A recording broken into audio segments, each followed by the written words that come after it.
I never thought a stupid dare would change my entire life. It was the night of our company's annual gala. Chandeliers throwing gold light across the room. Everyone dressed like they belonged on a magazine cover. Everyone laughing, networking, pretending. And me? I was the quiet creative in the corner, loosening my collar every 5 minutes, counting the exits. Then my coworkers started nudging each other, whispering. Grinning Marcus leaned over and said, "Joseph, I dare you. Go sit beside Sarah." The table went silent for exactly 2 seconds, then erupted in muffled laughter. Sarah, our boss. The woman who could end a meeting with one look. The one whose heels you could hear from 3 corridors away and feel your spine straighten automatically. Poised, precise, uneachable. I should have said no. But something, maybe the one glass of wine, maybe pure foolishness, made me pick up my glass and walk over. I sat down beside her, my heart hammering against my ribs. She didn't look up immediately, just studied the room with those calm, unreadable eyes. And then, she turned to me. Slowly, deliberately. "Would you like to get a drink with me?" I forgot how to breathe. Why? Me. We walked to the bar together, her leading, me following, like it was the most natural thing in the world. Even though nothing about it felt natural to me, my palms were damp. My mind was running in 17 different directions.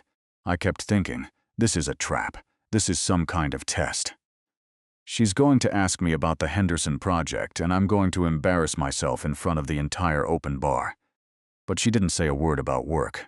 She simply rested one hand on the bar counter, signaled the bartender with a quiet confidence that I had always admired from a distance, and ordered a glass of red wine without looking at the menu.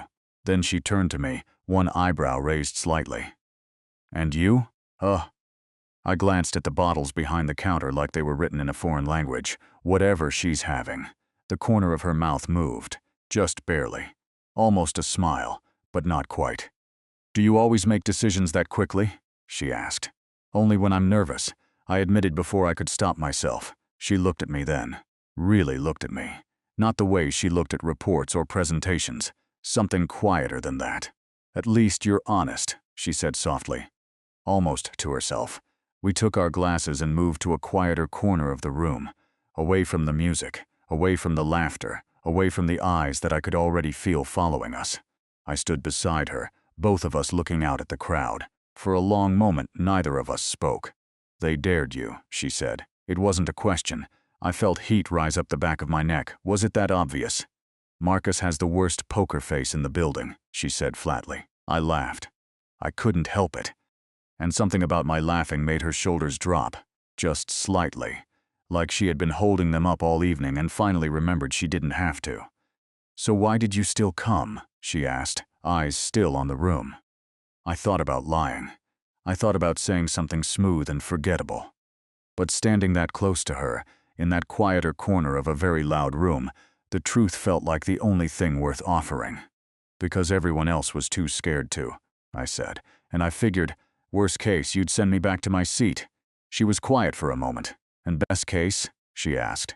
"Best case, maybe you were tired of sitting alone too." She turned to look at me then, and I saw something I had never seen on her face in 2 years of working beneath her, something that looked almost like relief. She took a slow sip of her wine. Then she said, very quietly, "The board is pushing for a restructure. They want to eliminate 3 creative divisions by Q2. The words landed like stones in still water. "Sarah, I've been fighting it for 6 weeks, she continued, her voice controlled but thin at the edges. "Nobody in that room knows. And I need," she stopped herself, straightened. The softness closed over like water over a hand. "I apologize," she said, her voice returning to its professional cadence. "That was inappropriate of me." "No," I said quietly. "It wasn't." She looked at me one more time, and in that brief window between her walls going up and the music swelling behind us, I saw it clearly. The weight she carried. Alone every single day, she was not cold, she was exhausted. And for reasons I couldn't yet explain, I wanted nothing more than to make sure she knew she didn't have to be exhausted alone. But before I could say another word, her phone buzzed on the counter between us. She glanced down at the screen, and every trace of warmth drained from her face in an instant. She picked up the glass, straightened her shoulders and said, "Excuse me," and walked away. I looked down at the phone screen she had left briefly visible. The name on it stopped my heart. Daniel, the name stayed with me all weekend. Daniel, I didn't know who he was. I had no reason to care. But something about the way every warm thing in her face had vanished the moment she saw that name. It sat in my chest like a splinter I couldn't reach. Monday morning came the way Monday mornings always did. Gray light through office blinds. The smell of printer ink and stale coffee, the low hum of keyboards and quiet conversations. I sat at my desk in the creative wing, staring at a half-finished brand concept on my screen, pretending to work. Then I heard them, her heels. That familiar, measured rhythm in the corridor, steady and deliberate. The kind of walk that parted crowded hallways without asking. She passed the glass partition of our department without looking in. And I exhaled slowly. Like I had been holding my breath since Saturday night, Marcus dropped a folder on my desk and leaned against the partition. "So," he said, grinning, "how was the drink with the ice queen?" "Don't call her that," I said, without looking up. Marcus blinked. "Okay." He straightened, studying me for a moment, with something between curiosity and concern. Then he picked up his folder and walked away without another word. I went back to staring at my screen. It was 3 days later when everything shifted. Sarah called me into her office. Not through her assistant, not through an email. She appeared at the door of the creative wing herself, which never happened, and said simply, "Joseph, my office. 5 minutes." The entire department looked up. I gathered my portfolio and notebook and followed her down the corridor, feeling 14 pairs of eyes on my back. Her office was all clean lines and muted light, floor-to-ceiling windows overlooking the city, a single orchid on the corner of her desk that I had never noticed before. She gestured to the chair across from her and sat down, opening a thin file. "The Morrison campaign," she said. "I've reviewed 3 concepts from the team. None of them are right. I looked at your preliminary sketches from last month." She turned the file toward me. My own rough sketches, the ones I had submitted almost apologetically, convinced they were too unconventional. "These are right," she said simply. I stared at her. "Those were just. I didn't think they were ready. They're not polished," she agreed. "But the instinct is correct. I want you to develop them. Full concept. 2 weeks." Something warm and unfamiliar moved through my chest. I had spent 2 years in this company shrinking myself into the corners of group projects, letting louder voices carry my ideas forward, and here she was, handing my rough work back to me like it was worth something. "Why me?" I asked. The same question I had asked myself at the gala. She looked up from the file. "Because you see things differently than everyone else in that department. You just don't trust yourself enough to show it." The words hit somewhere deep and quiet. I nodded slowly. "Okay," I said, "I'll do it." "Good." She closed the file. Then, after a brief pause, "How do you take your coffee?" I blinked. "Sorry, you're going to be spending time in here going over references with me. I'd like to know how you take your coffee, Joseph Black," I said. 2 sugars. Noted. She turned back to her screen, signaling the conversation was over. But as I stood to leave, I caught it. The smallest thing. The corner of her mouth. That barely there movement I had first seen at the Gala bar. Almost a smile. But warmer this time. Over the next 2 weeks, I learned things about Sarah that no one in that building would have believed. She kept a worn paperback novel in her desk drawer, dog-eared at page 112, like she had been trying to finish it for months and never quite had the time. She took her coffee with no sugar and a single drop of oat milk, which she always measured precisely. When she was thinking deeply, she tapped her pen against her left palm in slow, rhythmic beats. And when something genuinely amused her, not the polite professional smile, but something real, her eyes changed before her mouth did. I started living for that sequence. The late evenings became their own quiet world. Just her desk lamp, the city lights below the windows, my sketches spread between us. And her voice, lower and less guarded than it ever was in meetings, walking through ideas with a precision that made my creative mind feel genuinely seen for the first time. "This element here," she said one evening, leaning over the desk to point at a composition on my board. She was close enough that I could catch the faint scent of her perfume, warm and understated. "Move it left. Give it room to breathe. If I move it left, it loses tension with the headline," I said. She straightened and looked at me. "Are you disagreeing with me, Joseph?" "I'm presenting an alternative perspective," I said carefully. A pause. Then, "That's the same thing, is it?" She looked at the board again, then back at me. "Move it left. Then show me what you mean about the tension." I did, and she was quiet for a long moment studying it. "You were right," she said finally, quietly. Like it cost her something small and she was willing to pay it. "I won't make a habit of it," I said, and that time, she actually smiled. But on the 14th evening, when I arrived at her office with the final concept boards under my arm, I found her standing at the window with her back to the door. She didn't turn around when I entered. Her arms were crossed. Her shoulders were pulled up in that way I now recognized, not dominance. "Tension, Sarah?" "Close the door," she said quietly. "I did. He's coming back," she said. Still facing the window. "Daniel. The board has brought him in as a senior consultant. He starts Monday." The room felt smaller suddenly. "Is he?" I stopped, recalibrated. "Do you want to talk about it?" She turned around then, and the expression on her face was one I had never seen before and hoped to never be the cause of the collar. Unguarded. Afraid. "I don't know how to do this," she whispered, and standing there with my boards under my arm and the city glowing behind her, I realized something that I had been quietly knowing for 2 weeks, but hadn't yet let myself say. I was completely, helplessly falling for her, and everything was about to get very complicated. Daniel arrived on a Monday. I knew it was him before anyone introduced us. He walked through the main floor with the kind of ease that only comes from never having doubted yourself a single day in your life. Broad shoulders, a tailored gray suit, a smile that reached every corner of the room except his eyes, the kind of man who fills a space not by being warm, but by being certain. I watched from the creative wing as Sarah's assistant led him toward the executive corridor. He paused halfway across the floor, looked around the open office with a satisfied expression, and then, as if he felt eyes on him, turned and looked directly at me. I looked back down at my screen. Great, I thought. He's exactly what I imagined. By Wednesday, Daniel had already made himself at home. He sat in on 3 departmental meetings. He laughed loudly at his own observations.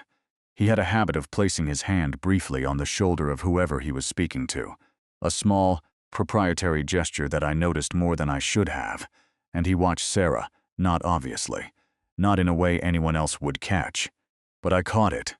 The way his eyes tracked her movements across a room, the way he angled himself in her direction during group discussions, the way he found reasons to linger near her office door. It made my jaw tighten in a way I had no professional right to feel. Thursday afternoon, Sarah called me into her office. She was at her desk, but she wasn't working. She was sitting very still, hands folded on the surface in front of her, staring at a point somewhere beyond the window. I sat down across from her. "He asked me to dinner," she said. No preamble. I kept my expression neutral. "What did you say?" I said I'd think about it. She looked at me then. Which was a mistake, because now I'm thinking about it. "What does thinking about it feel like?" I asked carefully. She was quiet for a long moment, like standing at the edge of something I already fell off of once. I leaned forward slightly. "Then don't go." "It's not that simple, Joseph." She pressed her fingers briefly against her temple. "He's here as a board consultant. My relationship with him, whatever it was, it affects how I navigate the next 6 months politically. If I'm hostile, it looks personal. If I'm too accommodating, it becomes personal again," I finished. She looked at me with something like gratitude and exhaustion folded together. Yes. I wanted to say more. I wanted to say, "Don't go because I'll spend the entire evening unable to think about anything else." I wanted to say, "You have already let me see more of you than you've shown anyone in that building." And I am not going to pretend that doesn't matter. But I was her employee, and she was my boss. And there were rules, unspoken and very much spoken, about exactly where this corridor ended. So instead I said, "Whatever you decide, you don't have to manage it alone." She held my gaze for a moment longer than necessary. Then she nodded, slowly, and looked back at the window. The next day, I overheard them in the hallway outside the conference room. I wasn't trying to listen. I was returning a folder to reception when Daniel's voice carried around the corner, low and intimate, designed to be private but just loud enough to establish territory. "You look tired, Sarah. You're carrying too much. You always did." A pause. "I'm fine," she said, clipped. "Professional, you don't have to be fine with me." Another pause.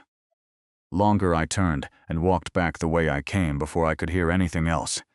Because I knew that if I stayed another 10 seconds I would walk around that corner and do something that would cost me my job and my composure simultaneously.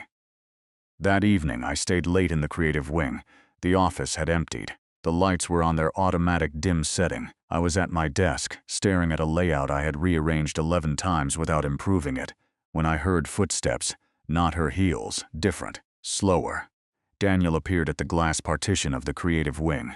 He looked in, saw me, and opened the door with that easy, unbothered confidence that I was beginning to genuinely dislike. "Joseph, right?" he said. "Sarah mentioned you. The creative lead on the Morrison campaign." "That's right," I said evenly. He looked around the department with mild interest. "Good space. Creative people need room to think." He looked back at me. "She speaks highly of you, you know." I said nothing. "Just thought you should know that," he added. His smile didn't shift. "Sarah doesn't give that kind of attention easily. When she does," he paused, "it usually means something to her." He let that sit in the air between us for exactly long enough. Then, "Good night, Joseph." He left. I sat very still for a long moment after the door closed, and then I understood with absolute clarity what he had just done. He hadn't come to compliment me. He had come to remind me of the distance between where I sat and where she stood. And the worst part, it was working. The Morrison campaign launched on a Thursday.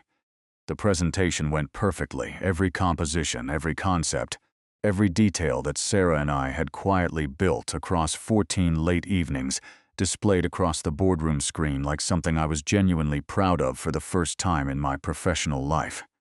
The board applauded. The clients shook hands. Someone used the word visionary, and Sarah stood at the front of that room and said, clearly and without hesitation, this was Joseph's work. I only helped him trust it. I stared at the table in front of me. My throat felt tight in a way I wasn't prepared for. Afterward, in the corridor, Marcus grabbed my shoulder and shook it. "That's what I'm talking about. That's you, man." I nodded, smiled, felt it genuinely, but across the corridor, through the glass wall of the boardroom, I could see Daniel standing beside Sarah, one hand resting on the table near hers, saying something close to her ear while the clients filed out. And just like that, the warmth in my chest cooled. It was HR that came first, Friday morning, 9:47. I remember the time because I had just set my coffee down when Margaret from Human Resources appeared at the creative wing door and asked if I had a moment. Her office smelled like air freshener and careful language. She sat across from me with a thin folder and a measured expression and said, "Joseph, we've received an observation, and I want to be clear. This is informal at this stage, regarding the amount of time you've been spending in Sarah's office outside of standard project hours." I kept my hands still on my knees. "We were working on the Morrison campaign, which has now concluded," she said gently. The observation notes that the pattern continued beyond the project's scope. "Who made the observation?" I asked. She looked at the folder. "I'm not able to share that. She didn't need to. I want to remind you," she continued, "of the company's policy regarding personal relationships between employees of significantly different seniority levels. It exists to protect both parties. There is no personal relationship," I said. The words felt strange in my mouth. Too flat. Too easy. "I'm glad to hear that," she said. "I just want to make sure it stays that way, for your sake as much as hers." I walked back to my desk, sat down, and did not move for a very long time. I didn't tell Sarah about the HR meeting. I told myself it was to protect her, that adding this to everything else she was already carrying would be unfair.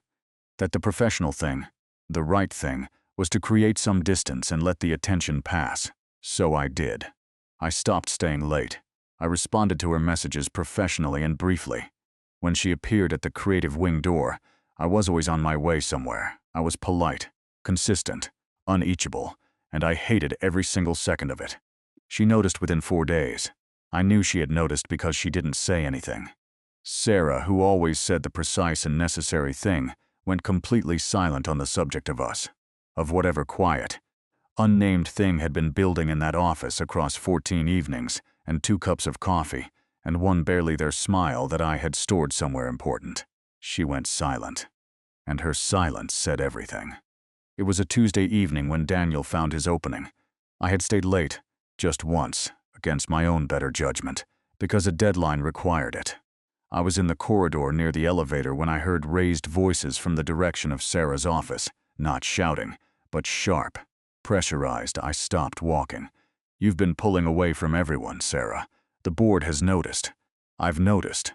Daniel's voice, smooth but with an edge underneath it now. "I'm fine," she said. That word again, her armor word. "You're not fine, you're isolating. And whatever distraction you've been entertaining with that creative, don't." Her voice, low and absolute. "I'm trying to protect you," he said. "The policy exists for a reason.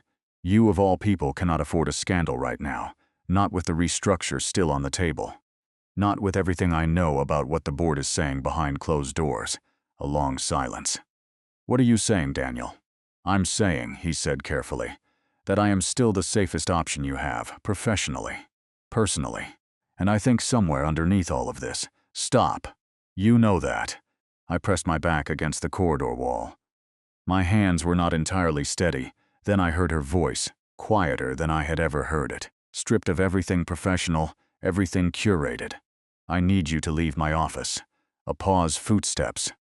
Daniel emerged from the corridor ahead and walked past me toward the elevator without acknowledgement, which told me he had known I was there.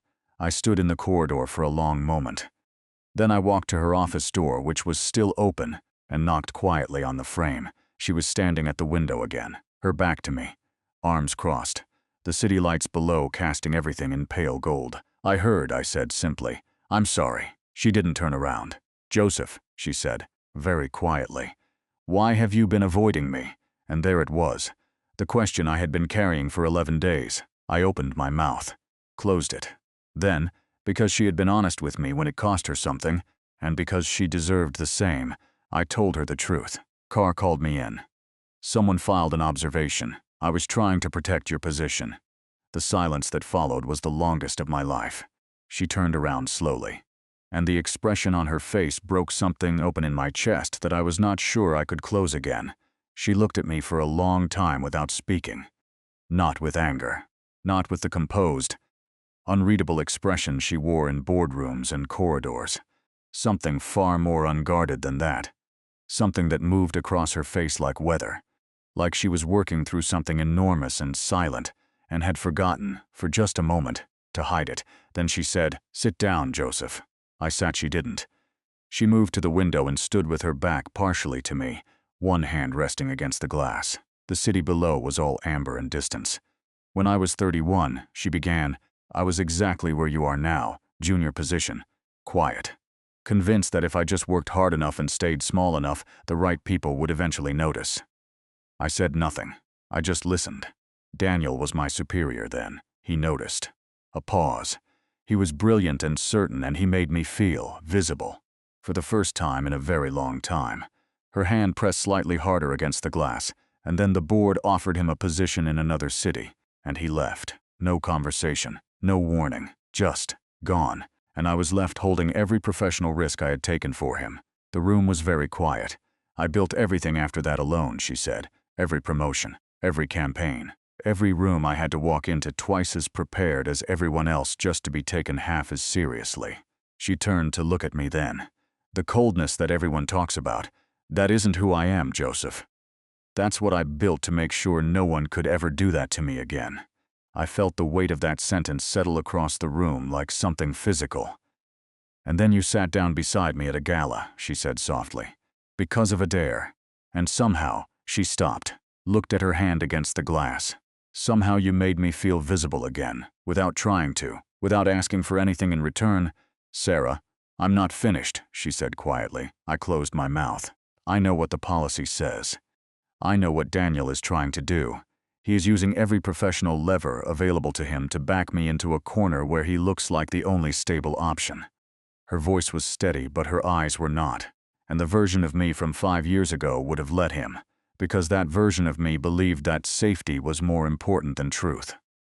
She walked toward the desk, toward me, and she stopped close enough that I could see the precise moment her composure and her honesty decided to occupy the same space. "But I am so tired," she said, "of being safe."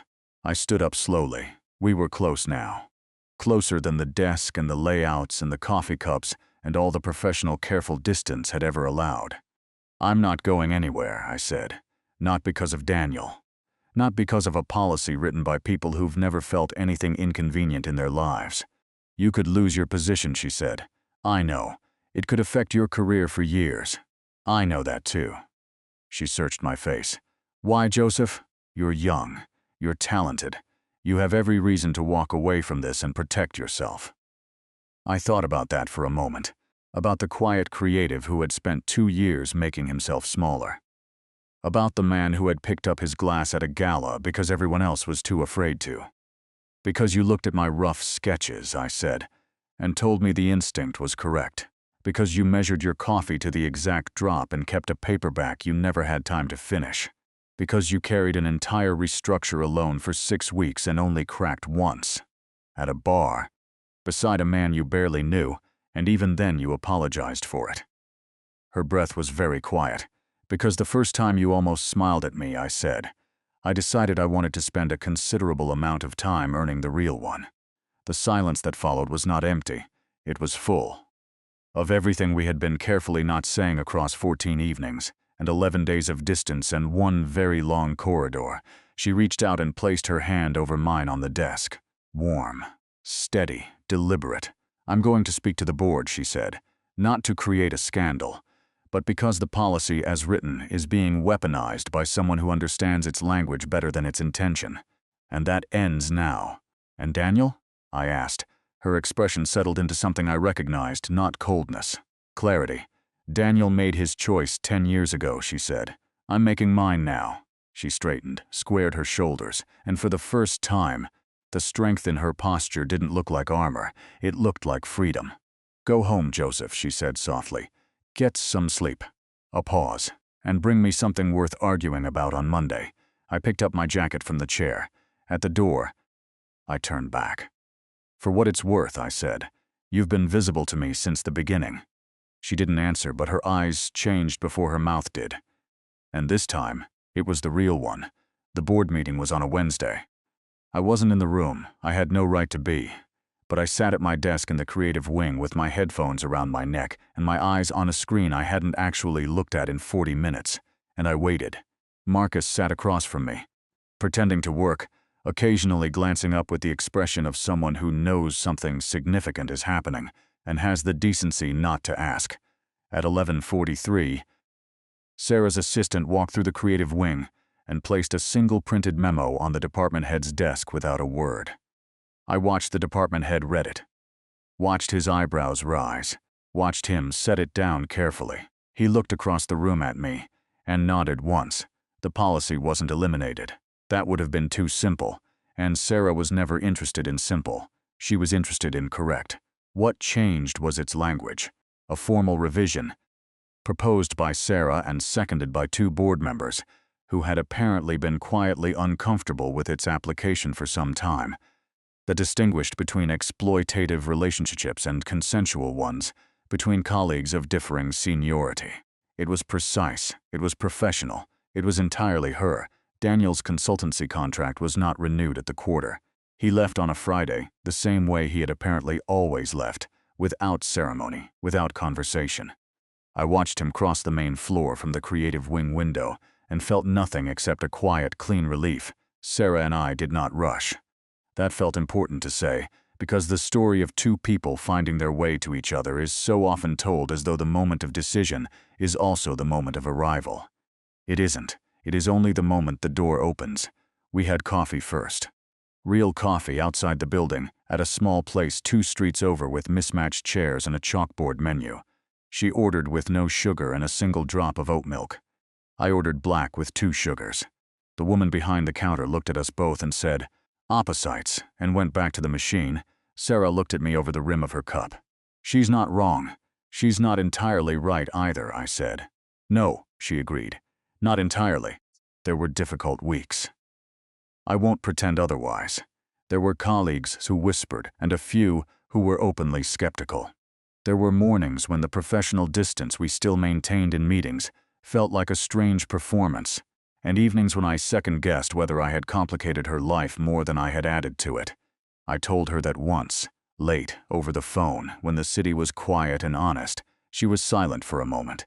Then she said, "Joseph, before you, I was finishing the same page of that novel for 8 months. And now?" I asked. "I finished it last Tuesday," she said. "It was worth the wait." I didn't say anything for a while after that.